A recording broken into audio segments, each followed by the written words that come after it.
Bienvenue sur C'est maintenant.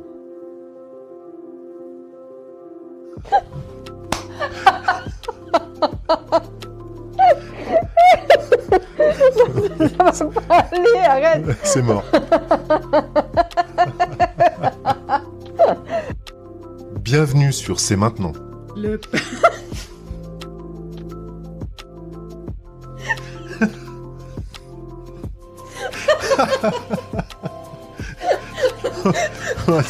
Bienvenue sur C'est maintenant.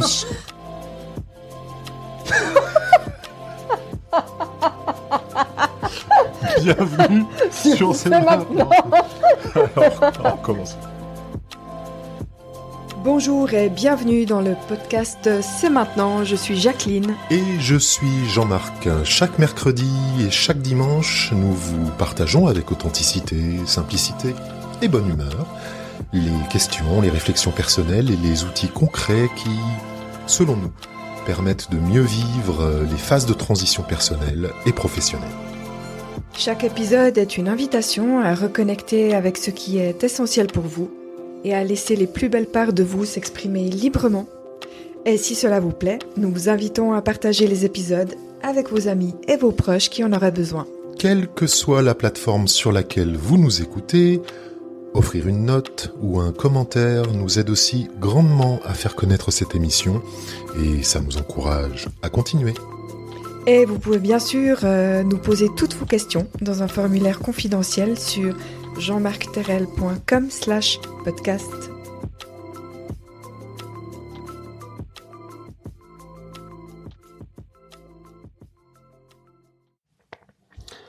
On est très heureux de vous retrouver pour ce 10e épisode. Nous continuons avec Jacqueline d'explorer le thème global des fondations de la confiance en soi. Et dans ce thème global, il y a quelque chose d'extrêmement important, c'est d'apprendre à se traiter soi-même avec bienveillance et d'apprendre à se pardonner ses erreurs et ses imperfections. Et c'est très intéressant parce qu'aujourd'hui, le thème, l'intitulé de notre épisode, c'est se pardonner ses erreurs.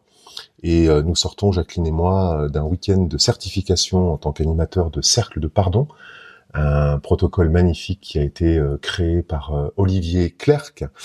Et aujourd'hui, donc, c'est le thème qui nous amène donc à cet endroit-là. Voilà, se pardonner ses erreurs. C'était pas prévu de le faire comme ça, mais c'est ce qui est là. Alors, on a envie de démarrer avec une citation, comme c'est le cas d'habitude. Qu'est-ce que tu nous proposes aujourd'hui, Jacqueline ? Alors, je vous propose... Je crois qu'aujourd'hui, je vais vous proposer 2 citations. En fait, on va changer un peu des habitudes. La première, c'est « Le pardon de soi est le secret de la guérison ». Citation de qui ? De Gillian Anderson. Voilà, ça c'est la première. Et la deuxième que j'aime beaucoup, c'est « Le pardon n'est pas un acte occasionnel, c'est une attitude constante » et c'est Martin Luther King. Et... j'aime beaucoup le pardon de soi et le secret de la guérison parce que finalement, pour moi, ça me parle de à quel point le pardon est avant tout un cadeau que l'on se fait à soi-même avant de l'offrir à quelqu'un d'autre. Dans le sens que c'est vraiment un mouvement. J'ai pas la prétention de pouvoir. On a tous des cœurs blessés. On a tous traversé des choses difficiles, douloureuses, bouleversantes. Voilà. On a tous et toutes des blessures du cœur. Mais finalement, la seule dont je peux vraiment prendre la responsabilité, c'est moi. Et de qu'est-ce que je vais faire moi concrètement pour guérir mon cœur. J'ai pas le pouvoir de guérir ton cœur, par exemple. Je sais d'abord pas de quoi ton cœur est blessé. Je connais pas toutes les failles, toutes les blessures. J'espère quand même un petit peu avec le temps. Oui, quelques-unes. Ouais. Mais il n'empêche. C'est pas comme si on vivait pas ensemble. Ouais. On est d'accord. Mais après, j'ai pas, voilà, pour d'autres personnes plus ou moins proches, j'ai pas le pouvoir de guérir ton cœur. Bien sûr. Et moi, ce qui m'interpelle dans cette citation, c'est toujours un peu la même chose. C'est pourquoi le pardon finalement ? Pourquoi le pardon de soi serait-il, selon Gillian Anderson, le secret de la guérison ? Et pourquoi pas autre chose ? D'après toi, t'as une idée ?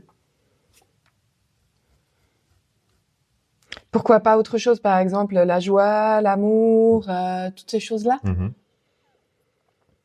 Moi, ce qui me traverse, en fait, c'est que lorsqu'on parle de guérison, on parle finalement de quelque chose qui est de l'ordre de... Comment je pourrais dire ça ?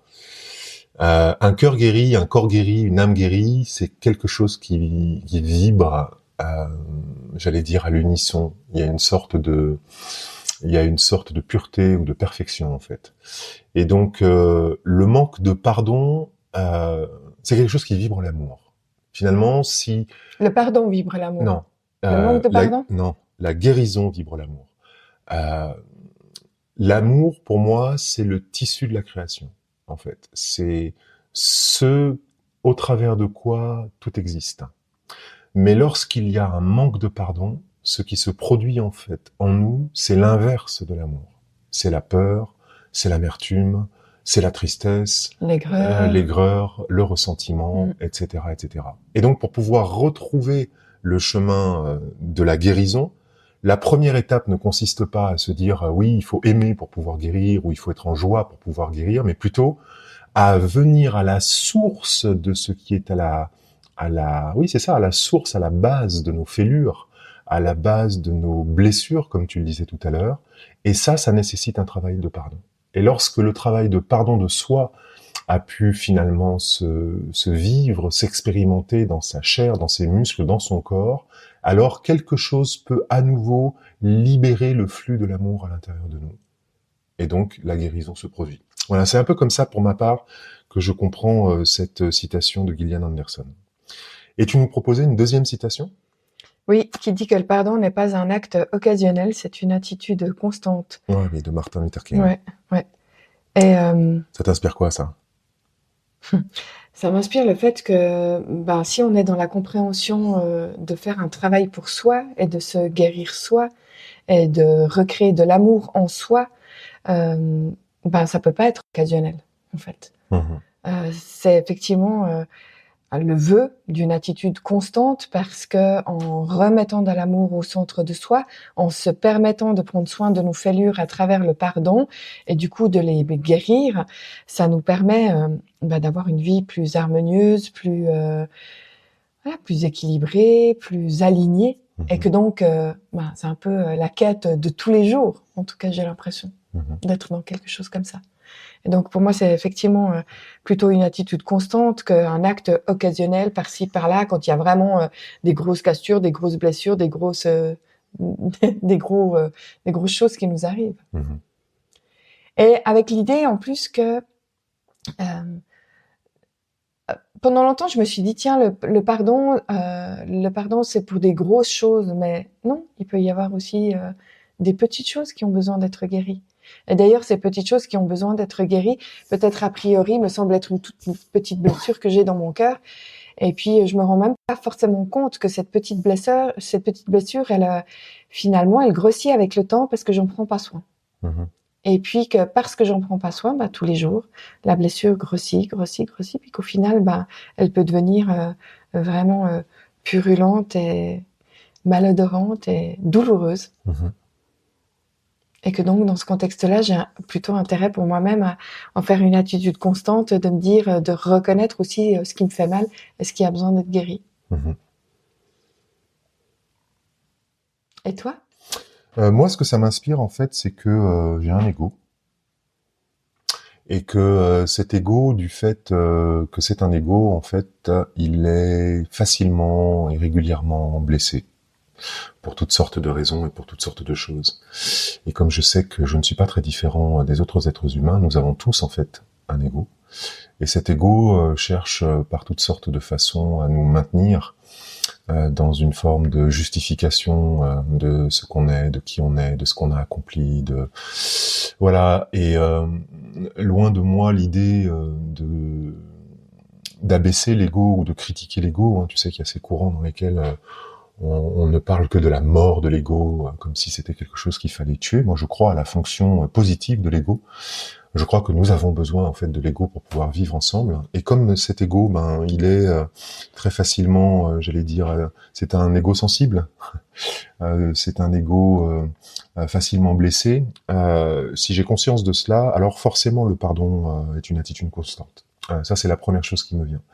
Et la seconde chose qui me vient par rapport à cette citation, c'est que pour moi, pardonner, c'est un entraînement, finalement. C'est quelque chose qui demande du temps, qui demande de la pratique. Pardonner, c'est comme entraîner un muscle. Et comme tu le disais, il y a des petits événements, des petites choses qui peuvent nécessiter, guillemets, parenthèse crochet, un petit pardon. Et puis il y a des choses peut-être beaucoup plus difficiles dans nos vies qui peuvent nécessiter de gros pardons.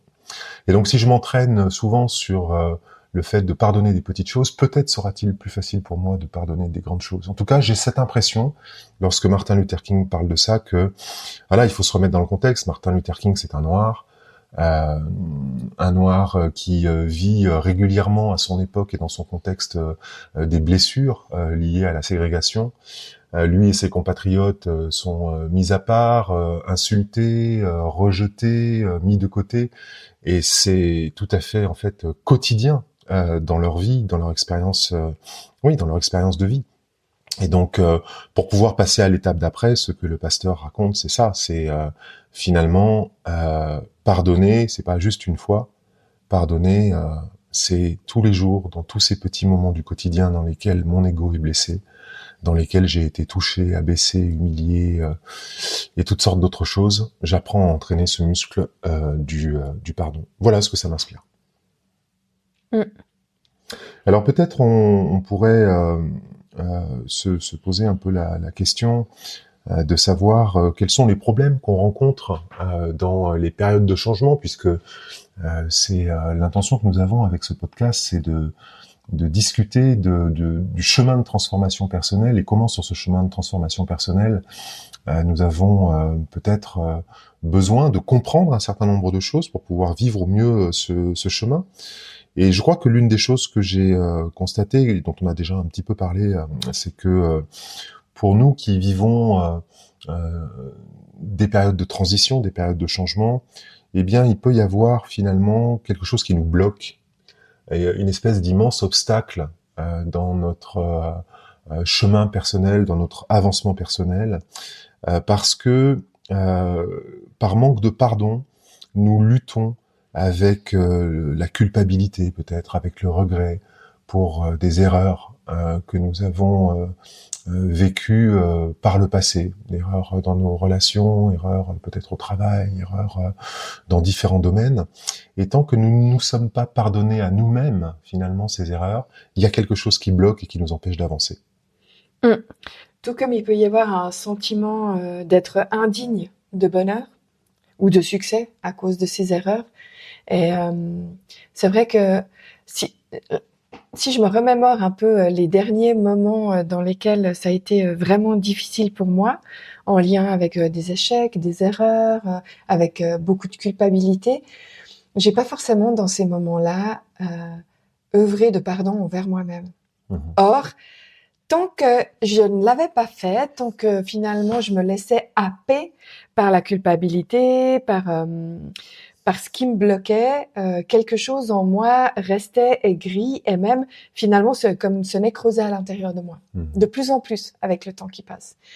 Et il a fallu presque que j'aille jusqu'au fond du fond du fond, juste avant que finalement tout parte en miettes, pour que je me dise ok, qu'est-ce que maintenant je vais faire en fait pour moi? Elle n'attend rien de l'extérieur, mais qu'est-ce que moi je vais activer pour moi à l'intérieur de moi pour sortir de cet état-là en fait. Et je crois qu'il y a vraiment quelque chose autour de oui, j'ai commencé à me pardonner à moi-même. Il y a vraiment quelque chose que j'ai fait de cet ordre-là, à remettre de la douceur sur mon cœur, à me dire que j'étais digne, en fait, d'être pardonnée, que j'étais digne d'être pardonnée et que j'étais digne d'être pardonnée par la personne, finalement, qui s'est fait le plus de mal, c'est-à-dire moi. Donc, la question, c'était de comment j'allais, moi, retrouver ma dignité d'être aimée par moi-même. Donc, ça a été tout un chemin que j'ai trouvé vraiment pas facile et qui a demandé une forme de rigueur. Parce qu'il a fallu que je le fasse beaucoup et régulièrement pour que vraiment quelque chose en moi s'opère de l'ordre du changement et de l'ordre de, comment dire, de quelque chose qui allait rester Ça nous renvoie finalement à ce que dit Martin Luther King, c'est une attitude constante. C'est-à-dire que dans la période de vie que tu es en train d'évoquer, il a fallu que tu répètes ce processus de te pardonner toi-même pour pouvoir sortir de ce sentiment d'indignité, de non-droit au bonheur. Hein, c'est ça que je comprends Oui, ce c'est que tu es en ça. train de dire. Ouais. Donc, un besoin de répéter finalement les choses pour qu'elles puissent s'intégrer, s'incarner finalement dans ta vie, c'est ça? C'est ça. Avec l'idée que je crois que j'ai longtemps pensé et cru que j'attendais le pardon de quelqu'un, en fait, que quelqu'un à l'extérieur allait me dire je te pardonne. En fait, ça peut aussi, ça, bien ça sûr, peut arriver quand même. Ça peut arriver, bien sûr, et c'est un acte important. Mais dans ce contexte-là, bien précis, et dans plein d'autres finalement, le pardon, il a été, j'allais dire, le travail du pardon, il a été vraiment de me reconnecter à mon intérieur, d'accueillir tout ce qui avait été blessé par des actes ou des pensées que j'avais moi-même posées, et que d'attendre de l'extérieur, c'était, j'allais dire que c'était qu'un leurre. C'est pas vrai, parce que ça participe en fait à la guérison, mais que le gros du travail, c'est moi qui avais à le faire. Oui, alors on dit ça, hein, tu dis alors des actes et des choses que tu avais toi-même posées. Il faut quand même qu'on dise à nos auditeurs que parfois on est vraiment blessé par l'extérieur. Oui, bien sûr. Il faut pas non plus mettre ça complètement de côté. Il arrive des situations dans lesquelles vous avez été blessé, heurté, meurtri en fait dans votre corps parfois, dans vos émotions, dans vos pensées en fait par des personnes de l'extérieur en fait qui vous ont fait du mal. Moi, j'ai vécu ça. Je pense en particulier à la relation avec ma maman, qui est une relation extrêmement compliquée en fait depuis longtemps. Avec elle a fait de son mieux, bien entendu, mais avec une forme d'humiliation, une forme de manipulation en fait, et je me suis très souvent senti blessé, donc par l'extérieur. Hein. Mais il peut y avoir des blessures qui sont des blessures, des meurtrissures, voilà, quand quelqu'un a été frappé, violé, battu, etc., des choses qui viennent de l'extérieur. Donc là, ce qu'on est en train d'essayer de partager, ça n'est pas de dire ah oui, mais du coup, il serait pas légitime d'attendre en fait un pardon de l'extérieur. C'est pas du tout ce qu'on est en train de dire. Ce qu'on est en train de dire, c'est que si la situation que vous avez vécue et qui vous a meurtri s'est passée hier, bien sûr, vous êtes dans une telle émotion de colère, peut-être de tristesse, etc., que l'impossibilité de pardonner est parfaitement normale. Maintenant, si cette situation s'est produite il y a 5 ans, il y a 10 ans, il y a 15 ans, il y a 20 ans, il y a 30 ans, et que vous continuez encore aujourd'hui de considérer que cette situation qui s'est produite il y a 15 ans, 20 ans ou 30 ans est à la source de tous vos problèmes d'aujourd'hui, alors c'est que vous manquez de pardon. Et il ne s'agit pas de pardonner l'autre pour ce qui a été fait, pour ce qui a été vécu, pour ce qui a été traversé. Il s'agit de vous pardonner vous-même pour le fait d'avoir utilisé l'autre comme un prétexte pour ne pas vivre pleinement votre vie. C'est de ça, en fait, dont on est en train de parler. Donc, il y a ces deux aspects qui sont extrêmement importants. Pendant ce week-end, un des formateurs nous donnait cet exemple. Il disait, voilà, imaginez que vous êtes un soir dans la rue, et puis tout à coup, il y a quelqu'un qui passe, qui vous agresse, qui vous met un coup de couteau.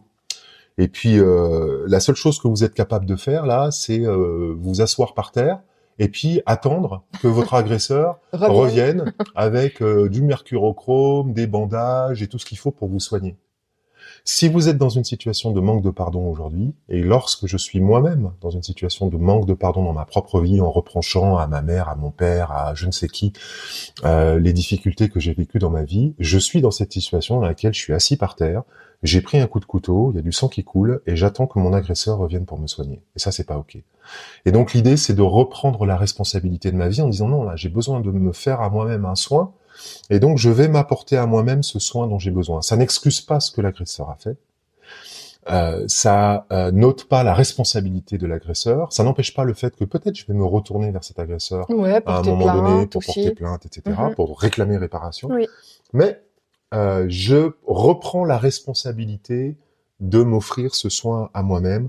Et c'est cela dont on est en train de parler lorsqu'on parle de se pardonner. Parce que le manque de pardon, finalement, il est très insidieux et que c'est très très facile de rejeter en permanence la faute sur les autres, sur le monde, sur la vie de façon générale, pour dire que voilà, on traverse des difficultés, que je traverse des difficultés dans ma vie, mais c'est pas ma faute, c'est la faute de mon patron, mes collègues, ma sœur avec qui je me suis disputé, ma mère, mon père, mes frères et mes sœurs, etc., etc. Voilà, je crois que c'est ça qu'on avait envie de faire passer comme message peut-être ce matin. Après, on peut aussi se retrouver avec des difficultés à accepter que par l'échec, on grandit. Oui, c'est vrai. Parce qu'on peut imaginer que l'échec, en fait, est tel que c'est comme une montagne sur notre chemin de vie qui nous paraît absolument infranchissable, à premier avis. Après. Et puis, du coup, soit on regarde la montagne et puis on se dit, mais c'est infranchissable. Donc, voilà, je vais rester avec mon échec et puis je vais faire du mieux que je peux, mais pas forcément apprendre quelque chose. Alors que vraiment, l'idée de l'échec, c'est aussi, on a fait tout un épisode là-dessus, c'est de reconnaître l'échec comme étant une valeur de progression, comme étant vraiment aussi un acte de transformation, et que sans l'échec, en fait, est-ce que vraiment on aurait réussi à apprendre quelque chose de plus ou de mieux? C'est ça. Et donc là aussi, il s'agit de se pardonner les erreurs qui nous ont peut-être menés dans un échec. Qu'est-ce que j'ai fait ou qu'est-ce que je n'ai pas fait qui a conduit à l'échec? Qu'est-ce que j'ai dit ou qu'est-ce que je n'ai pas dit qui a conduit à l'échec? Qu'est-ce que j'ai agi ou qu'est-ce que je n'ai pas agi, etc. Finalement, qui a conduit à l'échec. Et tant que je reste dans finalement ma posture de victime, j'ai rencontré un échec voilà, cette montagne, elle est là, comme tu le disais, elle est infranchissable, voire même elle m'est tombée dessus, je suis incapable de me relever. Tant que je reste dans cette attitude-là et que je ne me pardonne pas le fait finalement d'être arrivé là où je suis, eh bien ça va être extrêmement difficile de grandir. Et il y a des cultures dans lesquelles on célèbre l'échec. Oui, c'est ce qu'on dit en tout cas. Ouais, c'est ce qu'on dit. Ouais. Il y a des cultures dans lesquelles on célèbre l'échec et voire même qu'on incite les gens à se planter, ou en tout cas qu'on laisse la possibilité de faire des erreurs. Ou on valorise l'échec. On valorise l'échec. Et voilà, c'est pas forcément le cas chez nous, mais il y a des cultures dans lesquelles c'est le cas. Dans la culture francophone, non, c'est pas tellement l'idée, non. On n'y est pas encore. Non, on n'y est pas encore. Mais on y travaille, et sans doute c'est effectivement quelque chose d'intéressant parce que tous ces aspects-là aussi peuvent créer en fait chez moi, chez toi, chez nous, une espèce de crainte d'être défini par nos erreurs du passé, par nos échecs du passé, voilà, par les choses que nous n'avons pas réussies. Et tant que nous restons finalement dans cette attitude et que nous manquons de pardon en fait envers nous-mêmes, il devient, c'est très difficile finalement de passer à l'étape d'après. Alors peut-être on pourrait donner quelques pistes, conseils à nos auditeurs et à nos auditrices. Qu'est-ce que tu as noté toi de ton côté? Alors, j'aime bien l'exercice des pierres du pardon. Pas du tout, c'est pas ça. Moi, je saute les étapes. Je suis déjà dans le concret en fait de ce qu'on pourrait vous proposer, mais pas du tout. Dans les choses qu'on pourrait vous proposer en termes de pistes, vu que j'aime pas tellement le terme de conseil, c'est de visualiser un dialogue entre soi et une personne plus jeune, enfin une version plus jeune de soi-même en fait, pas une personne plus jeune. Mais c'est vraiment l'idée de s'offrir un dialogue entre moi aujourd'hui, Jacqueline à 56 ans, et moi, Jacqueline, il y a à 10 ans, à 5 ans, à 10 ans. Et puis qu'est-ce que je me dirais pour m'offrir du réconfort ou du pardon. Donc l'idée finalement, c'est de prendre ton propre enfant intérieur dans les bras et puis de lui parler comme si tu parlais à un enfant qui a besoin d'être réconforté et pardonné, c'est ça? Ouais, alors moi je suis l'enfant intérieur en fait pour moi. Quand j'active mon enfant intérieur, mais ça c'est ma perception. Quand j'active l'enfant intérieur, j'active mon enfant intérieur dans mes rêves, mes aspirations, ma joie, tous ces élans plutôt créatifs. Là vraiment l'idée pour moi c'est d'établir un dialogue entre moi et une version plus jeune de moi. Donc pas mon enfant intérieur, mais moi plus jeune. Et de faire ce dialogue-là avec moi plus jeune. Je trouve que ça fait une différence pour moi. Une autre piste qu'on pourrait vous proposer, c'est de créer un rituel, une sorte de mini-cérémonie. Enfin, je dis mini, ça donne l'impression que du coup ça a moins d'importance, mais c'est pas parce que je dis mini que ça n'a pas de la puissance. En tout cas, de vous créer un rituel, une cérémonie de pardon en fait de vous-même.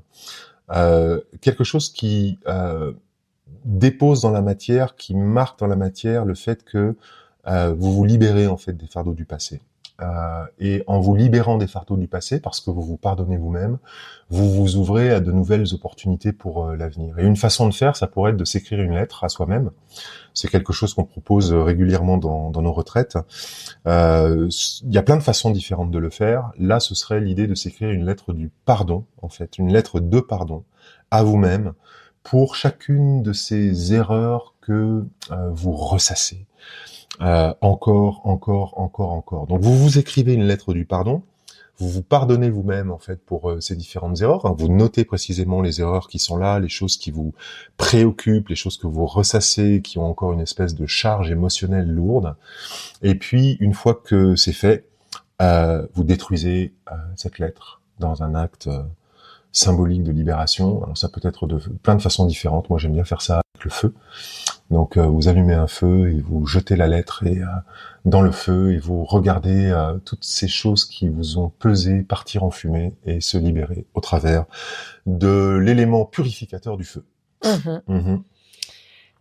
Dans les petites choses qui sont peut-être utiles aussi, c'est on l'a déjà dit plusieurs fois, mais c'est vraiment d'avoir des pratiques de gratitude envers soi-même pour les leçons apprises à travers les expériences, et puis reconnaître comment ces leçons, en fait, elles ont contribué au fait que je grandisse, à ma croissance personnelle, à mon changement, à ma transformation.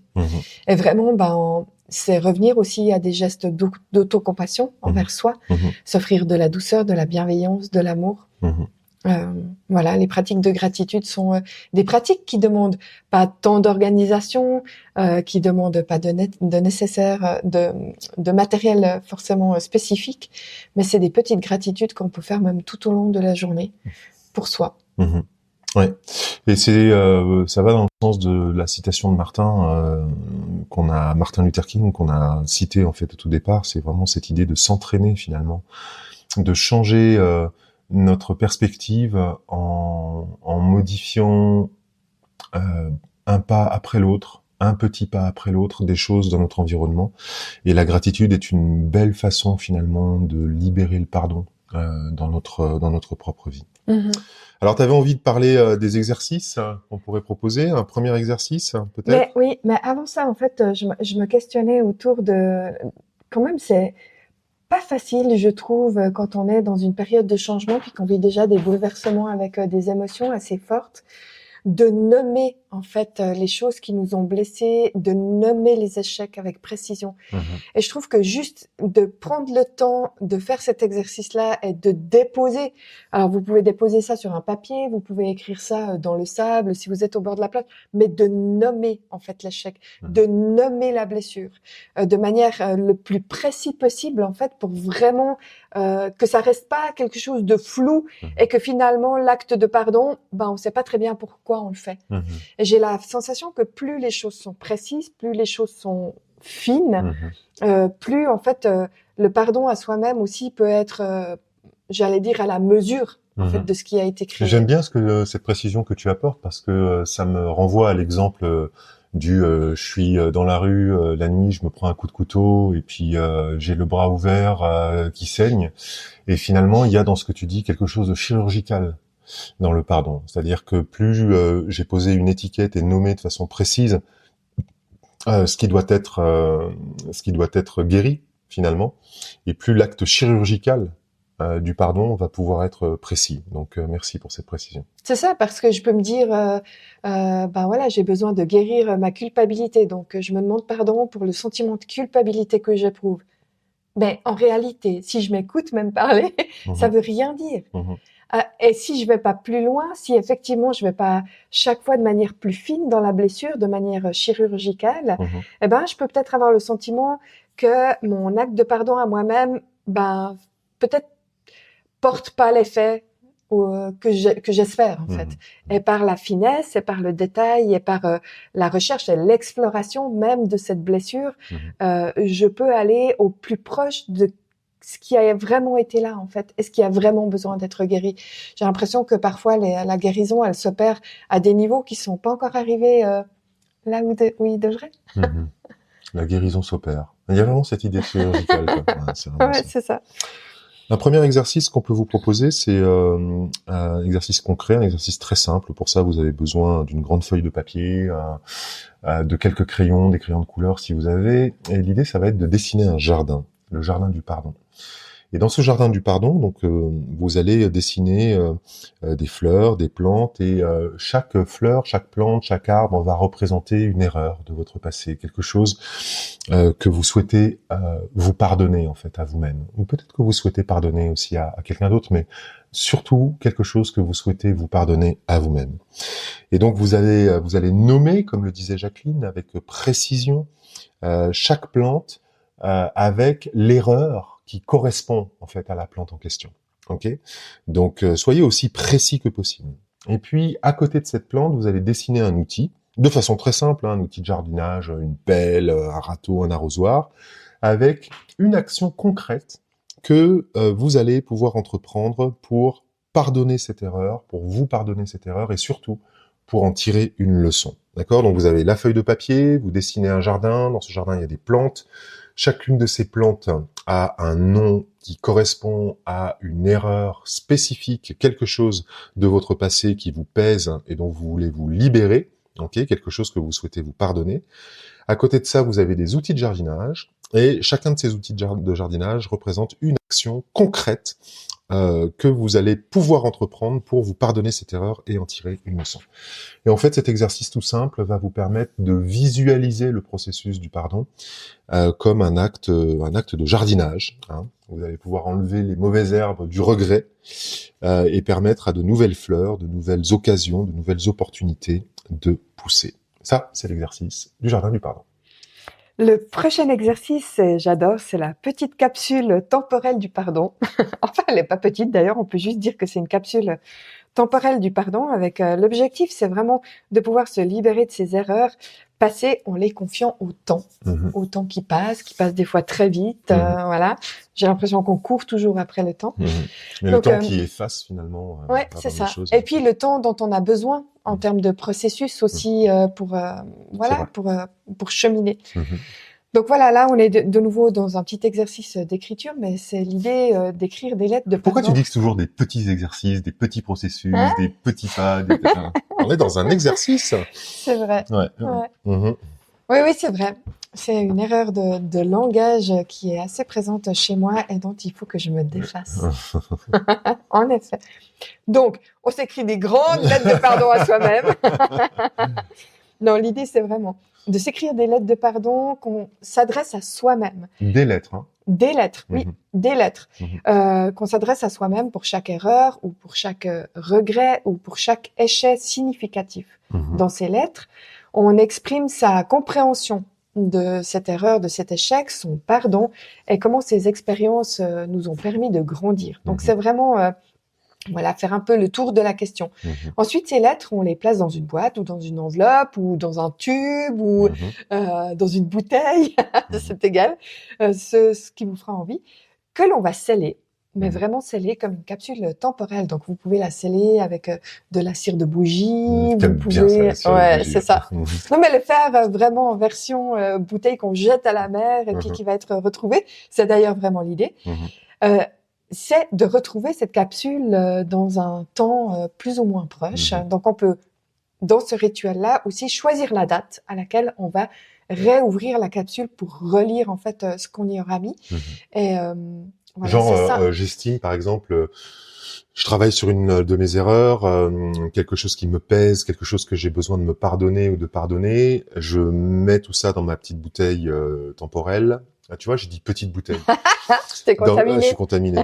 Je mets tout ça dans ma capsule temporelle et puis dessus, je mets une date. Par exemple, j'estime que je vais avoir besoin de 3 mois, 6 mois, 1 an pour guérir, c'est ça.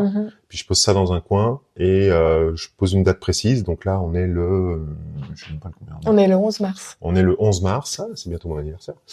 On est le 11 mars et j'estime que, par exemple, je vais ouvrir ma capsule temporelle le 11 mars 2025. Mais par exemple, Ouais, ok. Mais par exemple. Après, l'idée pour moi, c'est pas forcément de planquer cette capsule. Ouais. On pourrait se dire, bon, bah, on la planque. Alors, vous pouvez la planquer. Le risque, c'est de l'oublier et puis de la redécouvrir une fois. L'idée pour moi, c'est aussi que cette capsule potentiellement soit visible pour que jour après jour, semaine après semaine, en fait, au regard de la date que vous aurez mis sur votre bouteille, sur votre capsule, vous vous posiez la question, ok, j'en suis où dans mon processus de guérison et de pardon. Exactement. Donc du coup, elle peut se poser dans un salon, au-dessus d'un frigo, dans la salle de bain, sous un miroir, un endroit où je peux la revoir de temps en temps. C'est ça ton conseil, hein? Ouais, c'est ça. Ok. Super. Ouais. Et moi, je vais faire cet exercice-là tout bientôt. Après notre week-end du pardon, je réalise qu'il y a encore vraiment des choses en moi qui ont besoin de douceur, de guérison. Et je le sais parce que je le sens en fait dans notre podcast de ce matin. Il y a plein de choses qui m'habitent et je le sens concrètement dans mon ventre.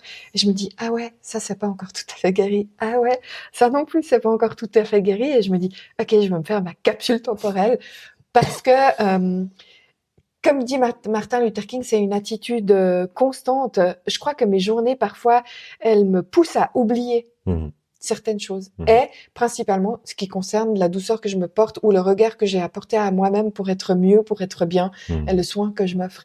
Et ma petite capsule, je vais la faire tout bien dans une belle bouteille et je vais la laisser pour ne pas oublier, en fait, le chemin que je m'offre. Dans ce chemin-là. Ok, ce sera un millésime 2024. Je me réjouis. Un dernier exercice que j'ai envie de vous proposer. Ouais, celui-là, il est trop bien. C'est un exercice qu'on intitule le chemin de pierre du pardon. Alors peut-être que, comme nous, vous avez déjà un peu une expérience, soit des jardins zen, vous savez, ces jardins dans lesquels on circule avec ces jardins méditatifs. Hein, peut-être que vous avez une expérience de la roue médecine dans la tradition amérindienne, avec cette représentation au sol qui va permettre de traverser aussi un certain nombre d'étapes. Donc là, on est dans quelque chose d'un peu similaire. L'idée, donc, ça va être de créer, si vous avez un jardin chez vous, c'est cool, même un jardinet chez vous, c'est cool, ou un espace peut-être dans votre maison, un petit espace. Hein. Ça peut même être d'ailleurs un espace très petit. Et quand je dis ça, vous pourriez très bien imaginer représenter en fait un jardin sur, je sais pas, une feuille A4. Ou ouais, ou alors prendre des feuilles A4 et puis découper et des puis cailloux. Coller de choses, voilà, coller un certain nombre de petites pierres en fait dessus. Donc, le chemin des pierres de pierre du pardon. L'idée, c'est de rassembler donc des pierres, des galets, et chacun de ces objets va représenter à nouveau une erreur de votre passé, quelque chose qui vous pèse, quelque chose que vous souhaitez vous pardonner à vous-même ou que vous souhaitez pardonner. Et sur chacune de ces pierres, alors il faut qu'elles soient suffisamment grosses comme ça, mais si vous faites ça sur une feuille A4, vous pouvez noter en fait un petit mot à côté de la pierre. Ben, sur chacune de ces pierres, vous allez écrire un mot ou une phrase qui résume l'erreur en question ou l'émotion difficile, le sentiment difficile en fait qui est associé à cette pierre. Et puis vous allez placer ces pierres sur un chemin, en construisant une sorte de chemin dans votre jardin, hein, si c'est possible, si vous en avez un, ou à l'intérieur de la maison, comme je l'ai dit tout avant. Vous pouvez faire ça aussi sous la forme d'une spirale, comme un chemin de l'escargot, dans un espace de votre choix, hein, comme je le disais. Ça peut même être quelque chose de tout à fait éphémère, hein, comme ces mandalas nature qu'on crée dans les pratiques chamaniques. Quelque chose que vous allez faire en forêt, si vous avez une forêt ou un bois, ou dans un parc à côté de chez vous. Donc ça peut aussi être quelque chose d'éphémère. D'accord ? Et puis vous allez marcher lentement le long de ce chemin.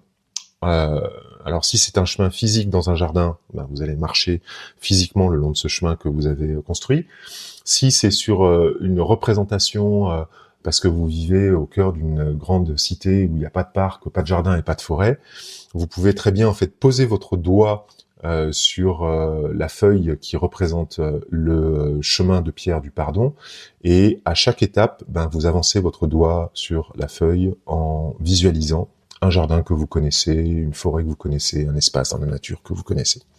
Bref, vous allez vous déplacer lentement le long de ce chemin, et vous allez vous arrêter à chaque pierre, en reconnaissant, en accueillant, en faisant de la place et de l'espace à l'erreur qui vous pèse, à ce point qui a été commis par vous-même ou par quelqu'un d'autre et qui vous pèse. Et puis vous allez la pardonner. Et vous pouvez dire à haute voix, je te pardonne. Et vous allez la laisser derrière vous avant de passer à la suivante. Voilà, c'est ça l'idée en fait du chemin de pierre du pardon, un exercice très simple et qui va peut-être demander un tout petit peu de logistique, aller chercher des pierres, des galets, créer quelque chose dans votre jardin ou à l'intérieur de chez vous, comme je viens de l'indiquer. Et ce parcours va symboliser votre engagement à avancer finalement dans votre vie en vous libérant du poids de ces erreurs. Ouais, c'est exactement. Ça. Voilà. On pourrait parler encore des heures sur le pardon. Et puis on est qu'au début, toi et moi, de notre exploration du sujet qui va nous passionner. Bien sûr. Donc voilà. Mais on est néanmoins à la fin de cet épisode 10. Yahoo. Voilà. Si voilà, pour continuer à explorer les voies de la confiance en soi, le développement personnel à travers le pardon de soi, vous pouvez vous abonner à notre podcast et nous suivre. On se sentira moins seul, comme on l'a déjà dit. Ouais. Et puis, votre voyage vers l'autocompassion et le pardon de vous-même, c'est quelque chose qui est important pour nous.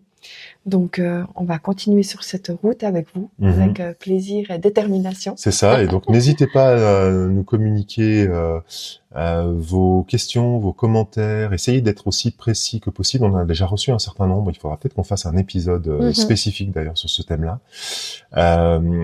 Ça nous fait toujours extrêmement plaisir d'avoir un petit mot de votre part. Et pour ça, vous pouvez vous rendre donc sur le site jeanmarcterrel.com/podcast, sur lequel vous trouverez un formulaire sécurisé qui vous permet d'échanger directement avec nous. Voilà, faites-vous une belle journée, une belle soirée là où vous êtes au moment où vous écoutez ce podcast et on se retrouve à très bientôt. Et on vous envoie plein d'amour.